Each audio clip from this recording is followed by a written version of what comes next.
Aling Sitang, si Bebang, bumili ng kape, nasa pack. Sining Megis sa labas, sigaw na sigaw. Aling Sitang, si Bebang po. Ano yan, princess? Si Bebang po, bumili ng kape, nasa pack. Si Bebang ko, nasa pack, nasan siya? Doon po, sa tindahan ni Aling Sonia. Kawawa naman yung anak ko. Tara, punta natin, princess. Opo. Bebang anak, nandyan ako. Malalago talaga sa akin sumapak sa'yo. Ayun po si Bebang, Aling Sitang. Bebang, sino nang-away sa'yo at sino sumapak sa'yo? Mayayari siya sa akin.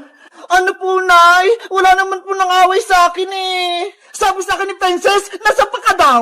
Ano pa kasing sinabi mo, Princess? Hay nako, Aling Sitang, hindi naman po kayo nakikinig eh. Ang sabi ko po, si Bebang bumili ng kape ng nasa pack. Ayun po, hawak niya yung kapeng nasa pack na binili niya.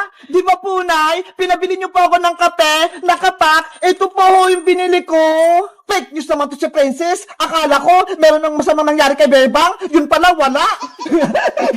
Hindi niyo lang po kasi naintindihan yung sinabi ko, Aling Sitang. Ikaw talagang Princess. Pinareviews mo pa si Nanay. Akin na nga yung kape ko, Bebang. Eto po, Nay. Kaping nakapak pala. Akala ko nasapak. Bebang, nasa na pala yung sisiw ko? Yung pinalaga ko sa'yo? Princess, may masama akong balita. Yung mga sisiw natin, wala na sila. Ano? Bakit? Pagising ko kaninang umaga, tumigas na yung mga sisiw eh. Hindi na sila humihinga. Nasaan yung sisiw ko, Bebang? Gusto ko makita. Nandun sila sa harap ng bahay. Nakalagay na sila sa lalagyan. Sisiw ko, nasaan ka na? Princess! Sisiw! Mabuhay ka! Mahal na mahal kita! Sorry, Princess, kung pati yung sisiw mo namatay. Kasalanan mo to, Bebang! Pinabayaan mo sila! Hindi mo sila inalagaan ng mabuti! Kaya yung sisiw ko namatay! Siguro, hinapol sila ng pusa kagabi. Pati pa nga yung green at red kong sisiw eh, nawala. Baka kinain sila ng pusa. Paano yan? Wala na akong sisiw. Wala na akong alaga. Ililibing na natin tong mga sisiw, Princess, para makapunta sila sa langit. Ayoko pa! Gusto pa makasama tong sisiw ko!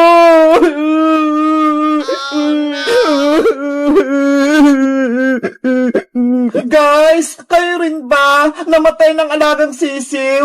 Anong ginawa nyo? Nilibing nyo ba sila? Mag-comment lang kayo. Bye-bye! Bebang! Bebang! Buksan natin itong mga regalo natin! Excited na ako! Okay, ako na unang magbukas ng regalo. Ano kayong laman ito? Bebang, panigurado matutuwa ka sa regalo ko sa'yo.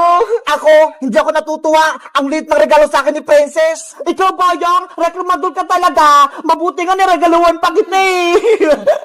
Talaga naman ang liit. Huwag na kayo mingi dalawa. Magbubukas na si Bebang ng regalo.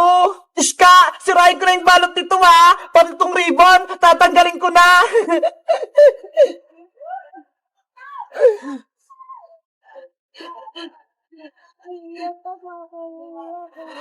Wow! Iska! Malaking chocolate! Ang galing! Bebang, bigyan mo ko sa malaki mong chocolate Hati tayo! Hala, may regalo ka rin naman, Princess Sige na nga, buksan ko na nga itong regalo mo sa akin. Ano kayong nasa loob nito? Si Princess, nagmamadali. Hindi naman naagawan. Eto na! Natanggap ko na pong balot! Wow! Ang daming pagkain! Para sa'yo lahat, Princess! Para mabusog ka! Bebang! Ang bait mo talaga! Ang dami mo sa akin binigay na mga chicherya! Meron pang malalaki! Sana all, maraming chicherya sa akin, maliit na regalo. Grabe, Princess! Ang dami mo natanggap na regalo! Yahoo! Ang dami ko ng merienda! Hanggang bagong taon na!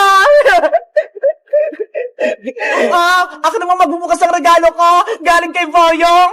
Iska, matutuwa ka sa laman ng regalo ko. Kapag ito kalakuhan naman ni Boyong, ibabalik ko sa'yo to. Hindi pagkain kayong nasa loob. Iska, buksan mo na yung regalo mo. Mukhang may laman naman eh. Sige na nga, bubuksan ko na.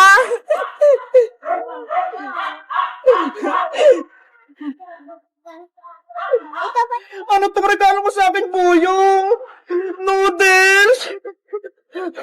Tapos pasit canton? Hindi naman to pagkain eh.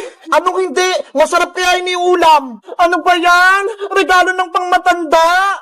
Hay nako, panigurado, kinuha lang ni Boyong sa kusina nila. Ulam na ni Aling Bruha, tsaka ni Angela. Hoy, Princess, mapagbintang ka. Binili ko kaya yun sa palengke. Huwag ka na magreklamo, Iska. Ang importante, may regalo ka mula kay Boyong. Sige na nga, okay na to. Ulamin na lang namin ni Mama bukas. Etong pasit canton, favorite ko naman eh. Bayang, ikaw naman magbukas ang regalo mo. Baka merong malaking chichirya sa loob. Nakaasar ka ba, Princess? Ang lit-lit ng regalo mo. Hindi kasi yung chichirya dito. Buksan mo na, Boyong. Excited din ako kung anong regalo ni Princess sa'yo. Oo na, bubuksan ko na. Atat naman kayo.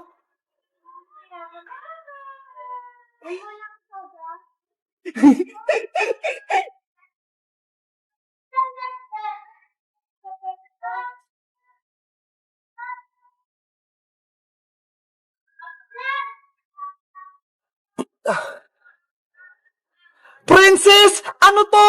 Candy nasa loob! Hala! Candy lang yung regalo ni Princess! It's a prank, Boyong! Candy lang yung regalo ko sa'yo! Madaya ka, Princess! Ang pangit ng regalo mo! Si Beba nga! Chocolate yung natanggap niya! Sa'yo, maraming chichirya! Kay Ska naman, pansit canton! Tapos sa akin, candy lang! Ayoko nito! Boyong, huwag ka nang umiyak! Ang sama-sama mo, Princess! Inantay ko pa yung change gift natin! Tapos niloko mo lang ako! Boyong! Tahan na! Si Bayang! Iyakin! Na-prank ko siya! Ayaw niya ng candy! Galit ako sa'yo, Princess! Kukunin ko yung regalo mo! Bayang! Wag! Eto na yung balik mo regalo! Ibabalik ko na! Boyong! Regalo ko yan! Ibalik mo! Yari! Yung regalo ni Princess, tinangay ni Boyong!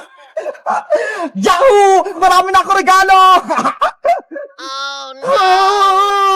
Wala na akong maraming pagkain! Oh no! Ang dami kong nilinisin. Pagod na ako, Ate Barbara. Basta ako, mag-selfie-selfie lang ako dito. Kasalanan mo to, Ate Barbara. Sinumbong mo ako kay nanay. Kaya ayun, may punishment tuloy ako. Sa susunod kasi, Bebang, huwag ka nang sumama kay Princess para hindi ka na madami sa kalokohan niya. Wala naman kasi kasalanan si Princess, Ate Barbara eh. Pinagtatanggol mo pa siya, Bebang? Kung ako sa'yo, lalayo-layuan ko niyang Princess Bungenge na yan dahil puro kapama ka lang binibigay niya sa'yo. Hay, Ate Barbara! Narinig ko na naman yung pangalan ko! Ay, palaka! May pangit sa bintana! Hindi ako palaka, no? Bakit kasi nanggugulat, Princess? Hindi ka marunong kumato? Ikaw talaga, Ate Barbara, lagi mo ako sinisiraan kay Bebang. Dapat lang, para hindi na kayo maging magkaibigan ni Bebang, pasaway ka kasi, Princess. Mabait kaya ako, di ba, Bebang? Oo. Bebang, mukhang umiiyak ka ata. Pinalo ka ba ni Aling Sitang kahapon? Tama ka, Princess. Pinaglitan ako ni nanay. Tapos, pinaglinis ako dito sa buong bahay. Ganun ba? Kawawa ka naman. Hindi ka pa tinutulungan ni Ate Barbara. Bakit? Kasalanan ko ba yon? Pinagalitan siya ni nanay, kaya siya lang maglilinis. Bebang, gusto mo ba tulungan kita maglinis para mabilis kang matapos? Talaga, Princess? Tutulungan mo ako? Oo, para makapaglaro tayo kaagad. Sige, halika na rito sa loob. Nay! Si Princess! Papasok na naman sa loob! Ay, si Ate Barbara, magsusumbong na naman para mapalo ulit si Bebang. Hindi ikaw lang yung gusto kong mawala dito. Bebang si Ate Barbara, ayaw niya ako papasukin. Ate Barbara, tutulungan ako ni Princess, kaya hayaan mo na siyang pumasok dito sa bahay. Kasi naman, bida-bida na naman si Princess, tutulungan ka pa niya? Di tulungan mo rin ako, ate, para mabilis matapos ng ginagawa ko. Kaya nga, hindi puro ka cellphone, hindi yung lagi ka nag-selfie-selfie, Ate Barbara. Sige na nga, tutulungan na rin kita, Bebang. Yay! Tutulong sa Ate Barbara. Ikaw naman pala ka, pumasok ka na nga dito. Yes! Papasok na ako sa loob! Ikaw, Princess, ikaw yung magpupunod-sunod dyan sa mga lamesa, pati tong bis. At ikaw naman, Bebang, ikaw mag-map dyan lahat. At ako naman, ang magwawalis. Okay, ready na ako. Simula na ang Operation Linis!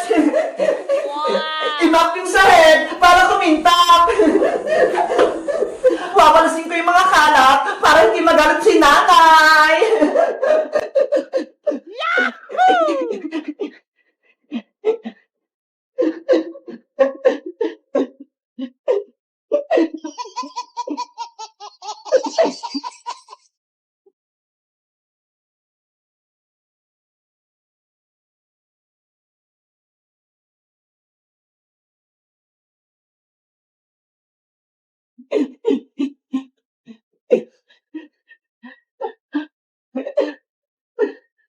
Three hours later. Ayan! Tapos na ako magpunat-punat! Ako din! Tapos na ako magwalis! Sa wakas! Tapos na itong gawain natin! Sabi ko sa inyo kapag nagtutulungan, mabilis matapos yung trabaho! Perfect! Ang galing nating tatlo! Beba, tara na! Maglaro na tayo sa labas! Sige, maglaro na tayo! Tawagin natin si Iska! Ano? Iiwan niyo ako dito? Beba, Princess, isusubo kayo kay nanay! Beba, takbo na! Takbo! Nay! Si Princess! Tsaka si Beba! Lumabas na naman ang bahay! Wala akong kasama!